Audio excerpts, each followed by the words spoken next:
മൂന്നോ നാലോ മാസത്തിനകം തിരുവനന്തപുരം പാർലമെന്റ് മണ്ഡലത്തിലേക്ക് തെരഞ്ഞെടുപ്പ് നടക്കുമെന്നും രാജീവ് ജയസാധ്യതയുണ്ട് എന്നുമാണ് കണക്കുകൂട്ടൽ. 16,077 വോട്ടുകൾക്ക് മാത്രം 2024 തിരുവനന്തപുരത്ത് നിന്നും വിജയിച്ച തരൂരിന്റെ പിന്തുണയോടുകൂടി രാജീവിന് തലസ്ഥാനത്ത് നിന്നും ജയിക്കാനാകുമെന്ന പ്രതീക്ഷയാണ് BJPക്കുള്ളത്. ഏതാനും ദിവസങ്ങൾക്കും തരൂർ പാർലമെന്റ് അംഗത്വം രാജിവെക്കും. കോൺഗ്രസുമായുള്ള ബന്ധം പൂർണ്ണമായി തെറ്റിക്കഴിഞ്ഞു. പ്രധാനമന്ത്രി നരേന്ദ്രമോദിയെ തുടർച്ചയായി പ്രകീർത്തിച്ച് പാർട്ടിയെ വെട്ടിലാക്കിയ പ്രവർത്തന സമിതി അംഗം ശശി തരൂരിന് പുറത്തേക്കുള്ള വഴി കാണിക്കുകയാണ് കോൺഗ്രസ്. പ്രവർത്തക സമിതി അംഗമായ തരൂരിന് ഏതു വഴിയും സ്വീകരിക്കാമെന്ന സന്ദേശമാണ് തരൂരിന്റെ മോദി സ്തുതി സംബന്ധിച്ച ചോദ്യങ്ങൾക്ക് കോൺഗ്രസ് അധ്യക്ഷൻ മല്ലികാർജ്ജുന ഖാർഗെ നൽകിയ മറുപടി. തിരുവനന്തപുരത്തിന്റെ എഴുത്തുകളിലും പ്രസ്താവനകളിലും പ്രതികരിച്ചും വിശദീകരണം നൽകിയും ചോദിച്ചും തരൂരിന് കൂടുതൽ ഇടം നൽകേണ്ടതില്ല എന്ന തീരുമാനത്തിലാണ് പാർട്ടി. തരൂരിനെ ശ്രദ്ധിക്കാൻ സമയമില്ല എന്നും പാർട്ടിക്ക് രാജ്യവുമായി ബന്ധപ്പെട്ട വലിയ ലക്ഷ്യങ്ങളുണ്ട് എന്നുമാണ് പാർട്ടി അധ്യക്ഷൻ മല്ലികാർജ്ജുന ഖാർഗെ പറഞ്ഞത്. കോൺഗ്രസിനെ സംബന്ധിച്ചിടത്തോളം അടഞ്ഞ അധ്യായമാണ് ശശി തരൂർ എന്ന വ്യാഖ്യാനമാണ് ഇത്. 34 വർക്കിംഗ് പ്രസിഡന്റുമാരിലും 30ഓളം സ്ഥിരം ക്ഷണിതാക്കളിലും അത്ര തന്നെ പ്രത്യേക ക്ഷണിതാക്കളിലും ഒരാൾ മാത്രമാണ് തരൂർ എന്ന് പറഞ്ഞ ഖാർഗെ ഓരോരുത്തർ എഴുതുന്നത് നോക്കി ബുദ്ധി കേടാക്കാനില്ല എന്നും കൂട്ടി പറഞ്ഞു.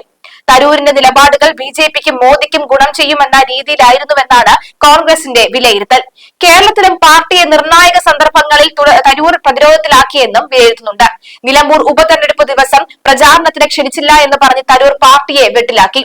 അതുപോലെ തന്നെ മോദി ഭരണകൂടത്തിനെതിരെ പ്രമേയം പാസാക്കാൻ അഹമ്മദാബാദിൽ പ്രവർത്തക സമിതി യോഗം വിളിക്കാനിരിക്കെയായിരുന്നു മോദിയെയും കേരളത്തിലെ ഇടതുപക്ഷ സർക്കാരിനെയും പ്രശംസിച്ചുള്ള തരൂരിന്റെ ലേഖനം പുറത്തുവന്നത്. ഓപ്പറേഷൻ സിന്ദൂറിന് ശേഷം മോദിയെ പുകഴ്ത്തി പ്രസ്താവനകൾ നടത്തി. പിന്നാലെ വിദേശത്തേക്കുള്ള നയതന്ത്ര സംഘത്തിൽ ഉൾപ്പെടുത്തിയ കാര്യവും പാർട്ടിയെ അറിയിച്ചതുമില്ല. നയതന്ത്ര ദൌത്യം കഴിഞ്ഞ വന്ന ശേഷവും പാർട്ടി നിലപാടിന് വിരുദ്ധമായ പ്രസ്താവനകളും കൂടിയാണ് തുടർന്നുവെന്നാണ് പാർട്ടി നേതാക്കളുടെ അഭിപ്രായം. ദ ഹിന്ദുവിൽ സർക്കാരിന്റെ വിദേശ നയത്തെ സോണിയാഗാന്ധി വിമർശിച്ച് ലേഖനം എഴുതിയതിന് പിന്നാലെ അതേ നയത്തെ പ്രശംസിച്ച് തരൂർ രംഗത്ത് വന്നു.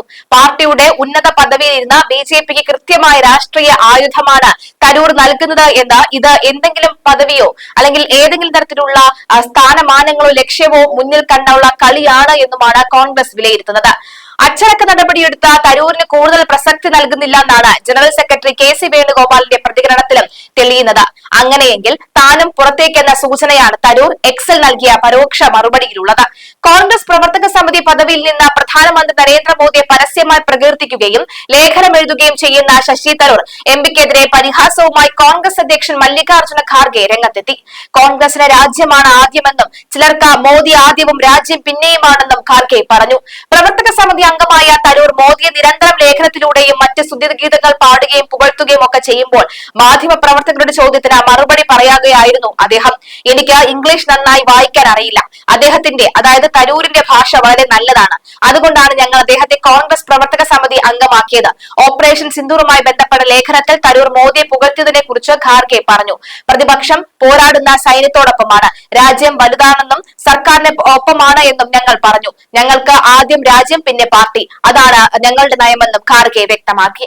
ഖാർഗെയുടെ പത്രസമ്മേളനത്തിന് പിന്നാലെ പരോക്ഷ മറുപടിയുമായി വിദേശ സന്ദർശനത്തിനിടയിൽ തരൂരും രംഗത്തെത്തി. പറക്കാൻ അനുവാദം ചോദിക്കരുത്, ചിറകുകൾ നിങ്ങളുടേതാണ്, ആകാശം ആരുടേതുമല്ല എന്ന അടിക്കുറിപ്പോടുകൂടി ഒരു കൊമ്പിലിരിക്കുന്ന കുഞ്ഞു പക്ഷിയുടെ ചിത്രം തരൂർ എക്സിൽ പോസ്റ്റ് ചെയ്തിരുന്നു. തിങ്കളാഴ്ച ദ ഹിന്ദുവിൽ പ്രസിദ്ധീകരിച്ച ലേഖനത്തിൽ മോദിയുടെ ഊർജം, അത്യുത്സാഹം, ഇടപെടാനുള്ള സന്നദ്ധത എന്നിവ ആഗോളതലത്തിൽ ഇന്ത്യയുടെ പ്രധാന ആസ്തിയായി തുടരുന്നുവെന്നും കൂടുതൽ പിന്തുണ അർഹിക്കുന്നുണ്ടെന്നും പ്രതിപക്ഷത്തെ പരോക്ഷമായി വിമർശിച്ച് തരൂർ പറഞ്ഞിരുന്നു. ഇതിലാണ് മാധ്യമങ്ങൾ ഖാർഗെയുടെ പ്രതികരണവും അഭിപ്രായവും തേടിയത്. തരൂർ മോദിയെ പ്രകീർത്തിക്കുന്ന കാര്യത്തിൽ അദ്ദേഹത്തോട് അഭിപ്രായം ചോദിക്കണമെന്ന് കോൺഗ്രസ് ദേശീയ ജനറൽ സെക്രട്ടറി KC വേണുഗോപാൽ പറഞ്ഞു. ഓപ്പറേഷൻ സിന്ദൂറുമായുള്ള കാര്യങ്ങളിൽ കോൺഗ്രസിന് വ്യക്തമായ അഭിപ്രായമുണ്ട്. വ്യത്യസ്തമായ അഭിപ്രായം ഉള്ളവരും ഉണ്ടെങ്കിലും അവർക്ക് അതീന്ന് സ്വാതന്ത്ര്യമുണ്ടാവും. അവരവർ പറയുന്നത് എന്താണ് എന്ന് അവരവർ ചിന്തിക്കേണ്ടതാണ്. എന്റെ പാർട്ടി കോൺഗ്രസ് ആണ്. എന്നെ ജയിപ്പിക്കാൻ ആലപ്പുഴയിലെ പാവപ്പെട്ട പ്രവർത്തകരാണ് കഠിനാധ്വാനം ചെയ്തത്. തരൂരിന്റെ ലേഖനം പ്രധാനമന്ത്രിയുടെ ഓഫീസ് പങ്കുവച്ചത് അദ്ദേഹത്തോട് തന്നെ ചോദിക്കണമെന്നും KC വേണുഗോപാൽ പറഞ്ഞു. മോദിയെ സ്തുതിക്കുന്നതിന്റെ ഫലമാണ് തരൂരിന് ലഭിക്കുന്നത്. തരൂരിന് കേന്ദ്രമന്ത്രി സ്ഥാനം വേണമെങ്കിലും നൽകും. അതിന് രാജ്യസഭയിൽ ഒരു സീറ്റ് നൽകാൻ മോദിക്കറിയാം. അതിന് 2 നേട്ടങ്ങളുണ്ട് എന്നും മോദി കരുതുന്നു. ഒന്ന്, തരൂരിനെ കയ്യിൽ കിട്ടും. മറ്റൊന്ന്, തരൂരിന്റെ സഹായത്തോടെ രാജീവ് ചന്ദ്രശേഖറിനെ ജയിപ്പിക്കും. ഏൽപ്പിക്കാം. അങ്ങനെ തൃശൂരിന് പുറമെ തിരുവനന്തപുരവും BJPക്ക് സ്വന്തമാക്കാം. തിരുവനന്തപുരത്ത് BJPക്ക് അടിത്തറയുണ്ട്. തിരുവനന്തപുരത്തെ നിയമസഭാ മണ്ഡലങ്ങളിലും BJPക്ക് ശക്തമായ അടിത്തറയുണ്ട്. നേമം ഉൾപ്പെടെയുള്ള നിയമസഭാ സീറ്റുകൾ അടുത്ത തെരഞ്ഞെടുപ്പിൽ BJP പ്രതീക്ഷിക്കുന്നുമുണ്ട്. ഒരു മുന്നൊരുക്കവും കൂടാതെയാണ് രാജീവ് ചന്ദ്രശേഖർ കഴിഞ്ഞ ഇലക്ഷനിൽ തലസ്ഥാനത്തെത്തിയത്. തികച്ചും പ്രൊഫഷണലായ ഒരു ടീമിന്റെ സഹായത്തോടു കൂടിയാണ് രാജീവ് രംഗം പിടിച്ചെടുത്തത്. വോട്ടെണ്ണലിന്റെ ആദ്യഘട്ടത്തിൽ രാജീവാണ് ലീഡ് ചെയ്തത്. തീരപ്രദേശങ്ങൾ എണ്ണിയപ്പോൾ മാത്രമാണ് തരൂർ മുന്നിലെത്തിയത്. ഇനി തലസ്ഥാനത്ത് മത്സരിക്കാൻ തരൂരിന് താല്പര്യവുമില്ല. തെരഞ്ഞെടുപ്പ് രാഷ്ട്രീയത്തിൽ നിന്ന് ഒഴിഞ്ഞു നിൽക്കാനാണ് തരൂരിന് താല്പര്യം. അതിനാണ് അദ്ദേഹം രാജ്യസഭയിൽ പോകാൻ ആഗ്രഹിക്കുന്നത്. ശശി തരൂർ തിരുവനന്തപുരം പാർലമെന്റ് മണ്ഡലത്തിന്റെ കാര്യത്തിൽ തീരെ ശ്രദ്ധാലുവല്ല. എഴുത്തുകാരൻ, പ്രഭാഷകൻ എന്നീ നിലകളിൽ തനിക്ക് പിടിപ്പത് പണിയുണ്ടെന്നാണ് അദ്ദേഹത്തിന്റെ നിലപാട്. തിരുവനന്തപുരത്തെ കോൺഗ്രസ് പ്രവർത്തകർക്കും ഇതിൽ നിരാശയുണ്ട്. കൂടുതൽ സമയവും അദ്ദേഹം ഡൽഹിയിൽ തന്നെയാണ് താമസവും. ഇതെല്ലാം KPCC നേതൃത്വത്തെ ചൊടിപ്പിച്ചിട്ടുമുണ്ട്. കോൺഗ്രസുകാരനായിരിക്കണമെങ്കിൽ പാർട്ടി വിധേയനായിരിക്കണം എന്ന് തന്നെയാണ് നേതാക്കൾ വിശ്വസിക്കുന്നത്. ഇതെല്ലാം BJPയുടെ സാധ്യതകൾ വർദ്ധിപ്പിക്കുന്നു. തരൂരിനെതിരെ മത്സരിക്കാൻ ഇടതുമുന്നണികൾക്ക് സാധാരണഗതിയിൽ സ്ഥാനാർത്ഥികളെ കിട്ടാറില്ല. CPIക്കാണ് തിരുവനന്തപുരം സീറ്റ് ഇടതുമുന്നണി നൽകിയിട്ടുള്ളത്. കിട്ടുന്ന ആരെയെങ്കിലും മത്സരിപ്പിക്കുക എന്നതിൽ കവിഞ്ഞ തിരുവനന്തപുരത്ത് CPIക്ക് സ്ഥിരം സ്ഥാനാർത്ഥികളൊന്നും തന്നെ ഇല്ല. ശശി തരൂരും കോൺഗ്രസ് നേതൃത്വവും തമ്മിലുള്ള ഭിന്നത രൂക്ഷവുമാണ്. ഡൽഹിയിൽ രാഹുൽ ഗാന്ധിയുമായി കൊമ്പുകോർക്കുന്ന തരൂർ കേരളത്തിൽ K സുധാകരൻ ഉൾപ്പെടെയുള്ള നേതാക്കളുമായി പല വെട്ടം കൊമ്പുകോർത്തിട്ടുണ്ട്. തിരുവനന്തപുരം വിമാനത്താവളം സ്വകാര്യവൽക്കരണത്തിന് തരൂർ നിന്നത് നരേന്ദ്രമോദിക്ക് ഒപ്പമാണ്.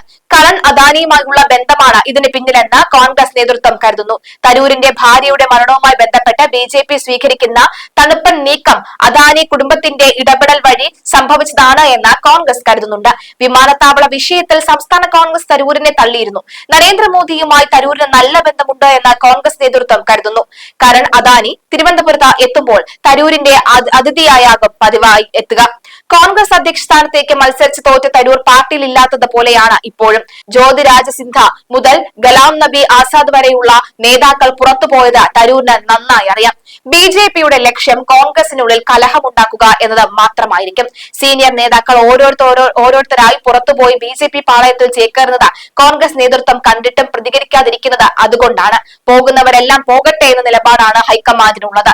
തരൂരിന്റെ പോക്കും അവർ കണക്കുകൂട്ടുന്നുണ്ട്. തരൂർ പോയാൽ തിരുവനന്തപുരം സീറ്റ് കിട്ടുമല്ലോ എന്ന പ്രതീക്ഷയിലാണ് കോൺഗ്രസ് നേതാക്കൾ. പന്ന്യൻ രവീന്ദ്രനും ശശി തരൂരും തമ്മിൽ മത്സരിച്ച തിരുവനന്തപുരത്ത് രാജീവ് ചന്ദ്രശേഖറിന് സാധ്യത ഏറെയാണെന്നും CPM കരുതുന്നുണ്ട്.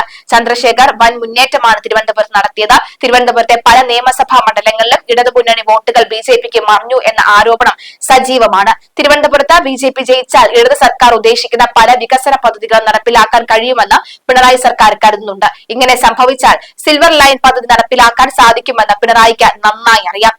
കഴിഞ്ഞ ഇലക്ഷനിൽ EP ജയരാജനാണ് രഹസ്യമായി തിരുവനന്തപുരത്തെ BJP സ്ഥാനാർത്ഥിക്ക് വേണ്ടി രംഗത്തുണ്ടായിരുന്നത്. തനിക്ക് രാജീവ് ചന്ദ്രശേഖറുമായി ബന്ധമില്ല എന്ന് EP ഇതുവരെ ഉറപ്പിച്ചു പറഞ്ഞിട്ടില്ല. രാജീവ് ചന്ദ്രശേഖറിന്റെ നിരാമയ റിട്രീറ്റും EPയുടെ കുടുംബം നടത്തുന്ന വൈദേകം റിസോർട്ടും തമ്മിൽ ബിസിനസ് ബന്ധം ഉണ്ടെന്ന ആരോപണം ഏതാണ്ട് സ്ഥിരീകരിച്ചിട്ടുണ്ട്. ഇത് സംബന്ധിച്ച VD സതീശന്റെ ആരോപണം EP ജയരാജൻ ശരിവെക്കുകയും ചെയ്തു. അങ്ങനെയാണ് CPM BJP അന്തർധാര ഉണ്ടെന്ന ആരോപണവുമായി കോൺഗ്രസ് രംഗത്തെത്തിയത്.